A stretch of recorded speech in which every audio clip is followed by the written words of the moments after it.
Pratiquer la gratitude ne va pas seulement te permettre d'énumérer les choses dont tu dois te sentir chanceux de les avoir et de les vivre, mais aussi ça t'ouvrira un nouvel horizon où le bonheur se cultive avec chaque sentiment de reconnaissance et de gratitude.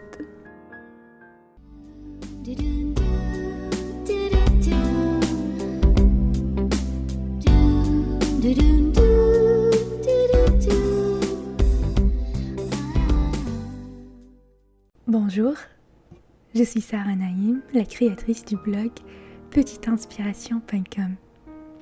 Je te souhaite la bienvenue dans le podcast inspirant. Le podcast inspirant est un moment de réflexion, d'intériorité et de contemplation de soi.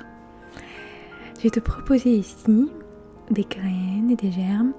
Tu choisiras à un moment donné, ou pas d'ailleurs, de semer dans la terre, dans la matière, pour retrouver la meilleure version de toi-même.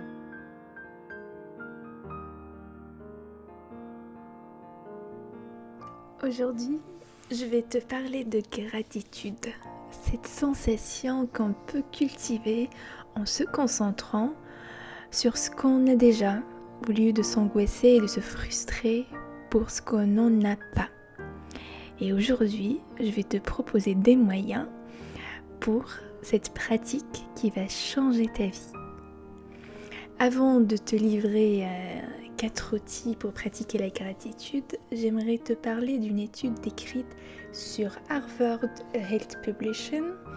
Il s'agit de 2 psychologues, le docteur Robert Emmons de l'Université de Californie et le docteur Michael Micallef de l'Université de Miami. Ils ont effectué une grande partie des recherches sur la gratitude et dans une étude, ils ont demandé à tous les participants d'écrire quelques phrases chaque semaine en se concentrant sur des sujets particuliers. Un groupe était invité à écrire des choses pour lesquelles ils étaient reconnaissants pendant la semaine.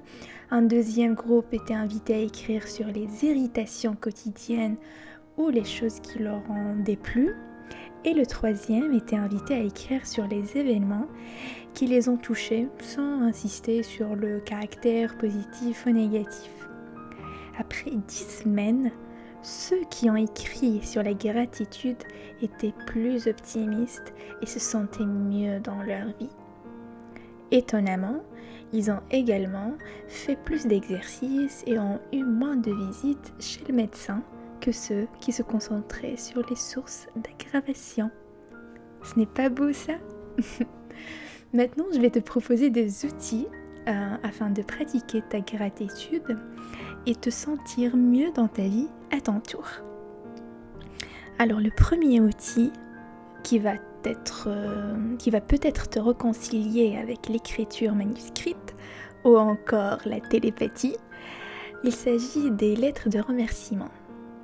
En écrivant une lettre à une personne que tu jouis par son existence et qu'elle a un impact positif dans ta vie, va non seulement nourrir cette relation et la fortifier, mais aussi va t'aider à prendre conscience de la valeur de cette personne et la joie qu'elle peut t'apporter. Et par ce biais, tu vas te sentir aimé et pleine de gratitude et d'amour.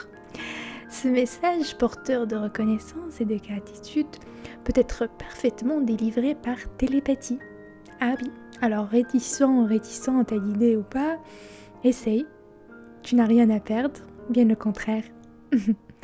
Le deuxième outil, c'est le journal de gratitude. Maintenir un journal de gratitude est la meilleure façon de cultiver la gratitude, car tu la pratiques régulièrement. Si tu es une adepte ou un adepte du bijou de bullet journal pour les moins familiers, réserve une page par mois où tu notes les choses et les événements dont tu es reconnaissant. Troisième outil, parmi les innombrables bienfaits de la méditation pleine conscience, on trouve aussi la gratitude. Oui, le fait de se concentrer sur le moment présent permet d'entrer dans un état de gratitude. Tu peux essayer avec la méditation express que j'ai pu publier en podcast et aussi en vidéo YouTube sur ma chaîne, sur Spotify les liens en description. Dernier outil, et c'est The Tool avec lequel tu dois commencer. Je t'invite à faire le bilan de gratitude. Qu'est-ce que c'est ? C'est une note où tu cites toutes choses vécues dans la vie, projets réalisés ou pas, les rencontres, les expériences, les talents, les qualités, les leçons de vie. Tu vas noter toutes choses qui t'a laissé une empreinte positive dans ton cœur. Et tu vas exprimer ta gratitude à la vie, à l'univers, au divin, à toi-même, pourquoi pas, à cette entité qui a permis que les choses soient faites ainsi. Ce bilan peut prendre des jours, des semaines, voire plus, car ton cerveau va bugger peut-être dans un premier temps